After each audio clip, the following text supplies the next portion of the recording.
दोस्तों, Elon Musk की Twitter deal के बारे में चाहे दुनिया कुछ भी कहे, लेकिन उन्होंने जाने अनजाने में ऐसा काम कर दिया है जिसके कारण आज उन्होंने शायद एफबीआई और न जाने किस किस पॉलिटिकल पावर को अपना दुश्मन बना लिया है। दरअसल एलॉन मस्क ने ट्विटर के कुछ इंटरनल डॉक्यूमेंट्स को रिलीज कर दिया जो ये दिखाते हैं कि किस तरह एफबीआई से लेकर अमेरिका के कई इंस्टीट्यूशंस ट्विटर का इस्तेमाल अपने फायदे के लिए कर रहे थे और कैसे एलॉन के आने से पहले ट्विटर एक खास तरह की पॉलिटिकल आइडियोलॉजी को सपोर्ट करता था। और दोस्तों, ये डॉक्यूमेंट सिर्फ अमेरिका के लिए ही नहीं बल्कि भारत के लिए भी बेहद जरूरी है, क्योंकि ट्विटर यहाँ पर भी ऑपरेट करता है और इसीलिए हमारा ये जानना बेहद जरूरी है कि फ्री स्पीच के नाम पर किस तरह से ट्विटर लोगों की आवाज को दबा रहा है और प्रोपेगेंडा को सपोर्ट कर रहा है। क्या था ये पूरा मामला, जानने के लिए बने रहे वीडियो के अंत तक। लेकिन दोस्तों, वीडियो शुरू होने से पहले अगर आप हमारे चैनल पर नए हैं या फिर आपने अभी तक हमारे चैनल को सब्सक्राइब नहीं किया है तो चैनल को सब्सक्राइब करना और बेल आइकन दबाना न भूलें। तो दोस्तों, ये कंट्रोवर्सी ट्विटर फाइल से जुड़ी हुई है। ये ऐसे डॉक्यूमेंट्स हैं जो बताते हैं कि ट्विटर किस तरह से काम कर रहा था।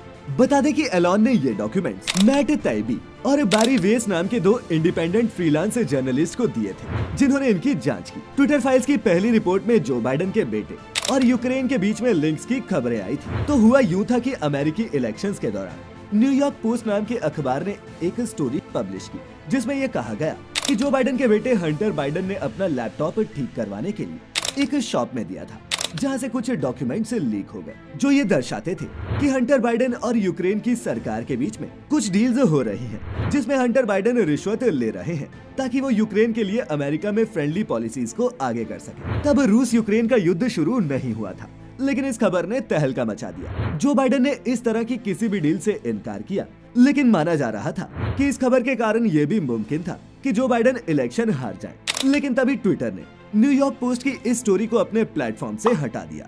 तो दोस्तों, अब ये बात सामने आई है कि इसके पीछे विजया गड़े का हाथ था, जो एक इंडियन अमेरिकी मूल की महिला है और पिछले 11 साल से ट्विटर के लिए काम कर रही है। उस वक्त वो ट्विटर की लीगल हेड थी और कंटेंट मॉडरेशन के लिए भी जिम्मेदार थी। दोस्तों, विजया पर ये आरोप लगे कि वो ट्रम्प की रिपब्लिकन पार्टी के खिलाफ थी और उन्होंने अपनी लेफ्ट लीनिंग बायस के कारण इस स्टोरी को ट्विटर से हटाया था। ट्विटर का उस वक्त ये कहना था कि इसको इसलिए हटाया गया है क्योंकि इसमें कुछ फॉल्स फैक्ट्स हैं। लेकिन उस वक्त भी क्रिटिक्स ने ये सवाल उठाया था कि जब न्यूयॉर्क पोस्ट जैसी एक रेप्यूटेड न्यूज एजेंसी कुछ पोस्ट कर रही हो तो आखिर ट्विटर ये डिसाइड कैसे कर सकता है कि वो सच है या नहीं। अब दोस्तों, अगर यहाँ किसी को फैक्ट्स की जिम्मेदारी लेनी थी तो वो न्यूयॉर्क पोस्ट थी, ट्विटर नहीं। अब दोस्तों, अगर इसी सवाल को हम भारत से जोड़कर देखें तो ट्विटर पर ट्रस्ट करना और भी मुश्किल हो जाता है। बात चाहे ट्रेंडिंग टॉपिक्स की हो या फिर वो चीजें जो हमसे छिपा ली जाती है। क्या इसके पीछे भी ट्विटर के किसी और एम्प्लॉय की अपनी ही पॉलिटिकल आइडियोलॉजी शामिल हो सकती है?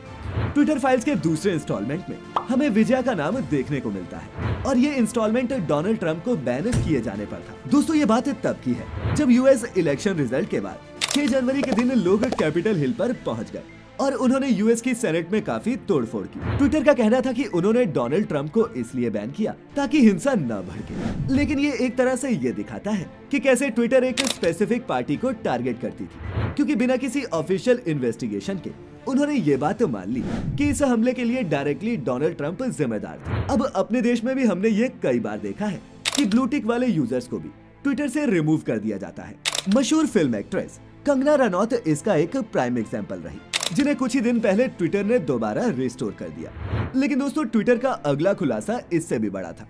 इस खुलासे में ये बात सामने आई कि एफबीआई भी ट्विटर के कई सारे अकाउंट्स को फ्लैग करती है। फ्लैग करना भी एक तरह का रिपोर्ट करना ही होता है, लेकिन अगर एफबीआई जैसी कोई एजेंसी किसी को फ्लैग कर रही है तो इसका मतलब है कि ट्विटर एक टफ सिचुएशन में है, क्योंकि उनकी रिक्वेस्ट को वो नहीं टाल सकते। अब दोस्तों, ये तो आप भी समझ सकते हैं कि चाहे एफबीआई हो या फिर सीआईए जैसी इंटेलिजेंस एजेंसीज, अगर ये एजेंसीज ऐसा करती भी हैं, तो वो डायरेक्टली ट्विटर को कांटेक्ट नहीं करती होंगी। ट्विटर फाइल्स की 8वीं इंस्टॉलमेंट में तो ये बात भी सामने आई कि वो सेंटकॉम के नाम से जाने जाने वाली एक एजेंसी के जरिए यूनाइटेड स्टेट्स सेंट्रल कमांड के अकाउंट्स की मदद करते हैं ताकि वो दूसरे देशों में ऐसे कैंपेन्स रन कर सके जो उनके लिए फायदेमंद हो। अब सोचिए कि ये कितना खतरनाक हो सकता है।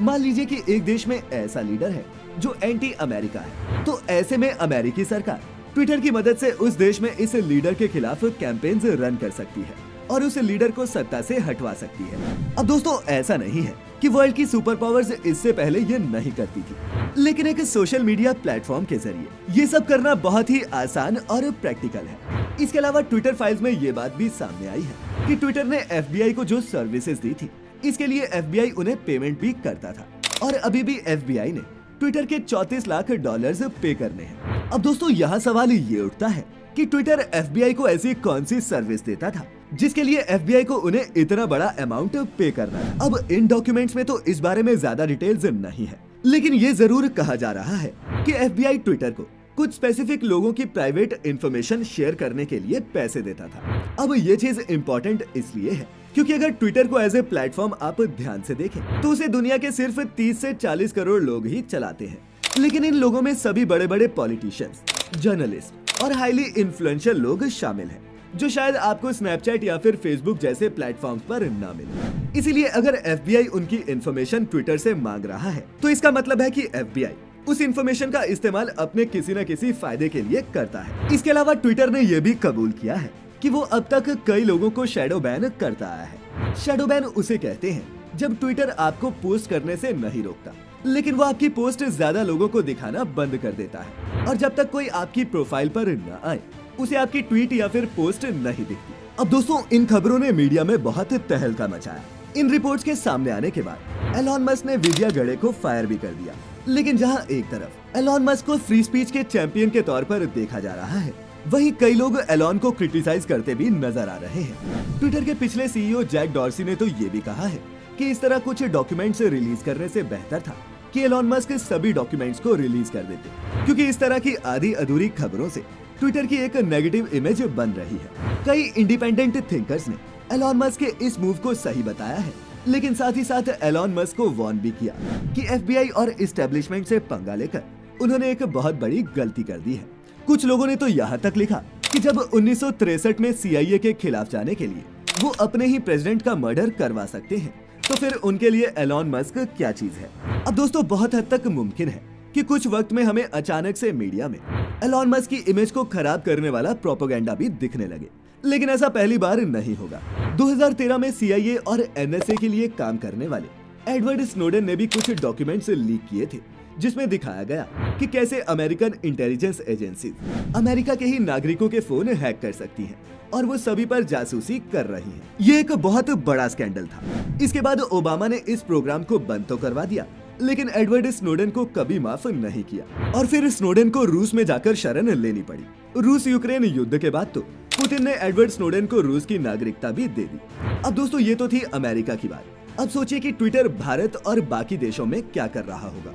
अब कोई नहीं जानता कि ट्विटर ने यहाँ पर किसके इशारे पर क्या क्या किया होगा। क्या वो भारत सरकार के कंट्रोल में था या फिर अमेरिकी सरकार का प्रोपेगेंडा यहाँ चला रहा था, या फिर कहीं ऐसा तो नहीं कि कोई प्राइवेट प्लेयर पीछे से ये पूरी गेम चला रहा है।